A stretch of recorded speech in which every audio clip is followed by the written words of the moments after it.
90 miles to Richmond. Chapter 5, Furlough. Frances was anxiously awaiting her husband's return and was glad to hear the dogs, old Tige and Scooter, barking their welcoming hello. Throwing a shawl around her shoulders, she hurried out to greet him. There was a bond of love between this woman and her rugged woodsman that had grown stronger than a rock through the 8 years of their married life. Being away from each other for 2 or 3 days seemed like a week. Now he knew he would be away from her longer than ever before, and it tore at him. He climbed down from the wagon, kissed her, and held her tight. Frances was startled by his warmer than usual embrace. She knew he hated to be away from her for any length of time, but there was something different about this. She could sense it right away. Finally, she slipped out of his arms so he could get the horses unhitched and watered. She knew he would want to put them in the barn he had built down by the creek and give them an extra large feeding of corn and hay, for they'd had 2 hard days of work. Hezzy always took good care of his stock. He carried in the bags of sugar, rice, and salt, and then went back after the barrel of flour. It weighed almost 200 pounds, but he hoisted it up on his shoulder as easily as he would have swung up Molly, who weighed about 25 pounds. Frances was eager to hear about his trip to Cynthiana. She knew when he didn't return the first night that he would have gone on to the county seat to find a market for the logs. She knew he would bring her a special trinket if he found something interesting at the general store. She was hoping for some braiding to go on the new dress she was sewing, or a pair of lace gloves. Hezzy didn't disappoint her.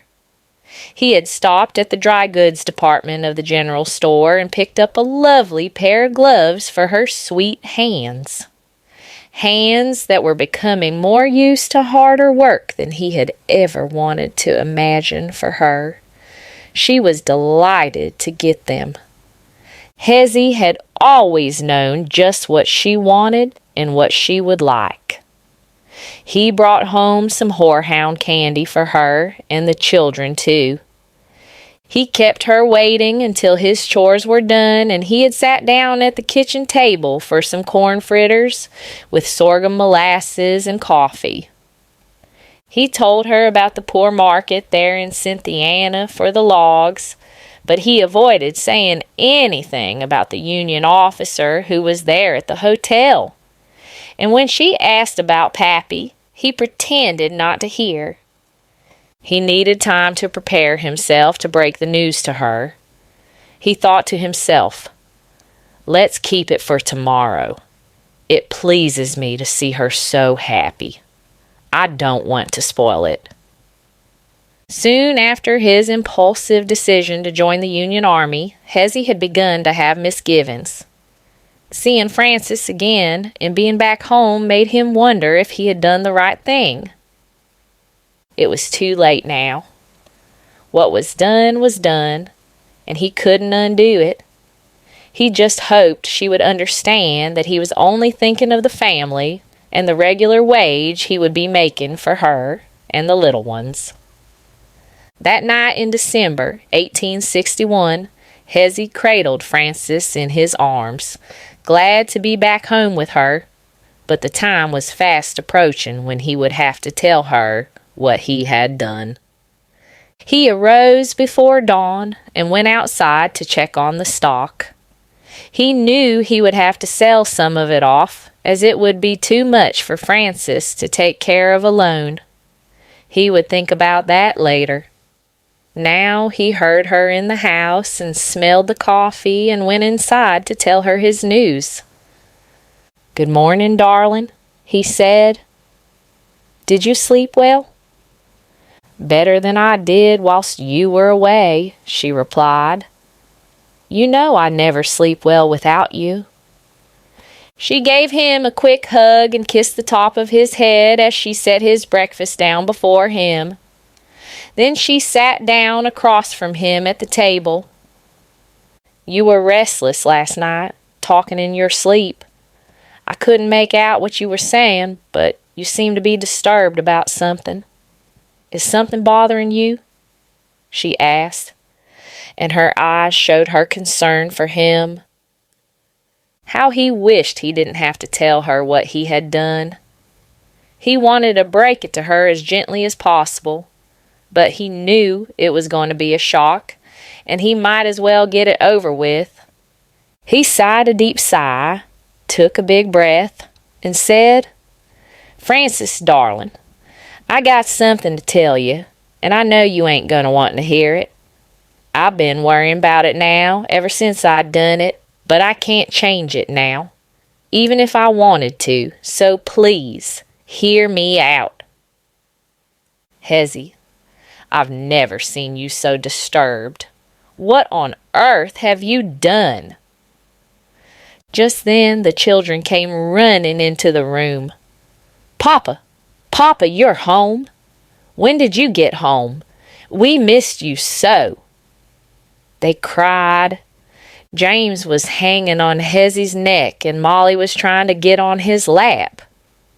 Little Rhodey was trying to help Molly up so she could make room for herself too. Frances guessed that she might as well go and get baby Anne, for there couldn't be any serious talk until the children were settled down. They always missed their papa when he was away. Hezzy was glad to see his babies, and even though he had just gotten up the nerve to tell his wife of his enlistment, he knew he'd eventually have to break the news to the children as well. But not right now. They were so delighted to see him. He didn't want to spoil it. He gave them the horehound candy he bought for them and told them to wait until after breakfast to eat it. Now, don't eat it all at once.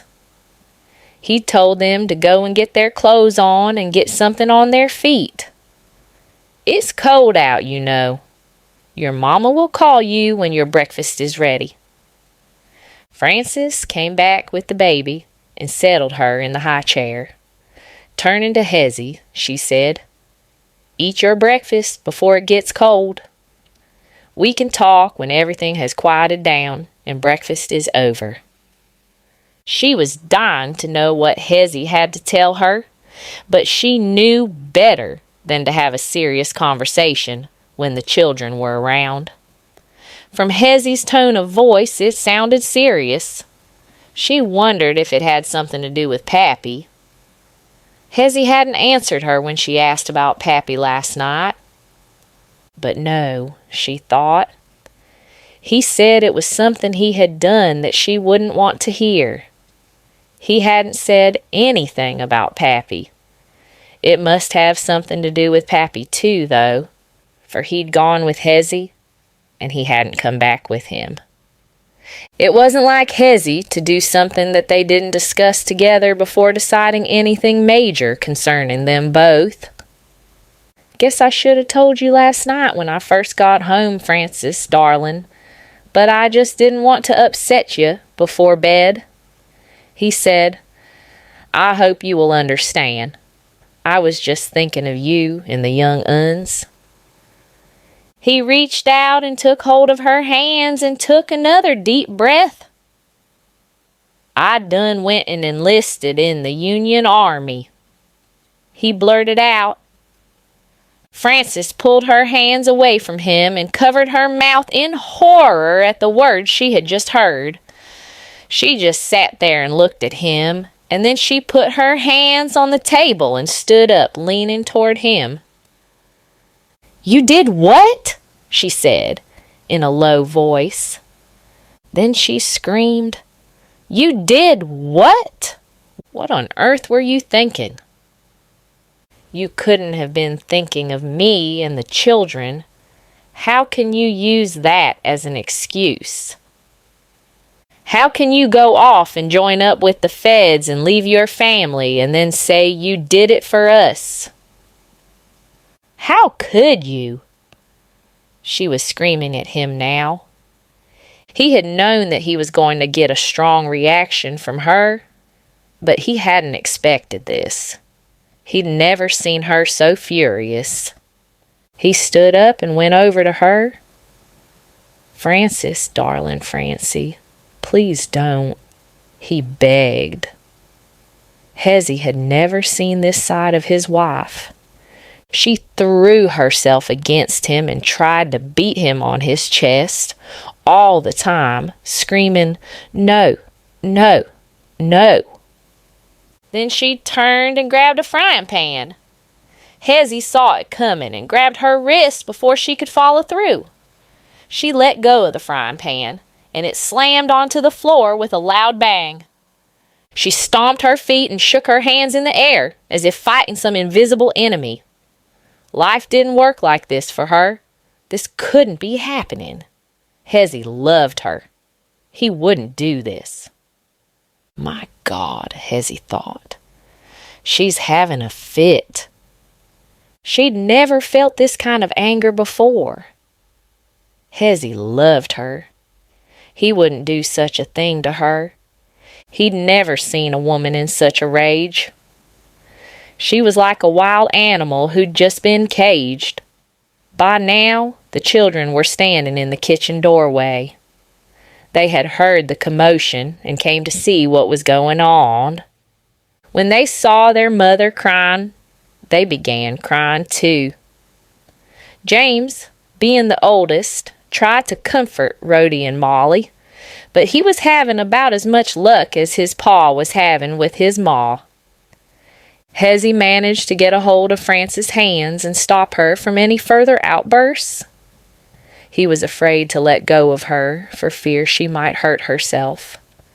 She leaned into him and began to sob. He cradled her against him and soothed her until she could pull herself together. "Hush! Hush! Now, darling. I never had no idea you'd take it this hard.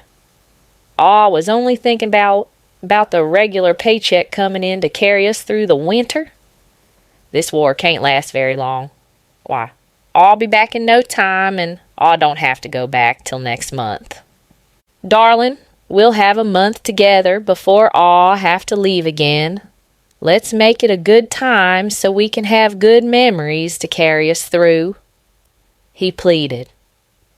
Then he wrung out a cloth in cold water and wiped her face and eyes. He brushed her hair back from her eyes and kissed her gently. "Dearest darling, Frances, I never meant to bring you no grief. Forgive me, please," he whispered to her. "You gotta get yourself pulled together now for me and the children. Y'all have to be strong for us. You know you can manage without me for a while." "Oh, Hezzy, I don't want to manage without you." "What if something happens to you? What if you never come back? Oh, I can't bear to think on it. I love you so, Hezzy. Why, oh, why did you do this?" Hezzy couldn't think of anything else to say. He just stood there, helpless. Never had he felt such heartache. He had never intended it to be like this, God forbid. He had never looked at it from her point of view. He'd let the power of lust for money distort his thinking. He hadn't even thought of the possibility of not coming back. It never even occurred to him. Nor what would happen to her and the children if he didn't return. He had only thought about the $13 army pay each month. It was too late now. They would have to see it through together. He hoped Frances would support him in his decision, no matter how foolish, once she got past the shock. After he got Frances calmed down, he turned to the children and Baby Ann. "What a mess I made of things," he thought to himself. This wasn't the way I planned it. Damn this war, anyway. Damn this war. How many times this phrase was to be repeated all over the country over the next few years. Damn this war was repeated not only by Hezi and his comrades in arms, but by women who would lose their loved ones, husbands, sons, and fathers. They would lose their homes, their land, and their way of life, gone forever. No one could imagine the devastation about to be wrought all over this land. Now, as if this ain't enough, Hezi groaned to himself, I got to go and tell Ma, Emily, and Willie about what Pappy done.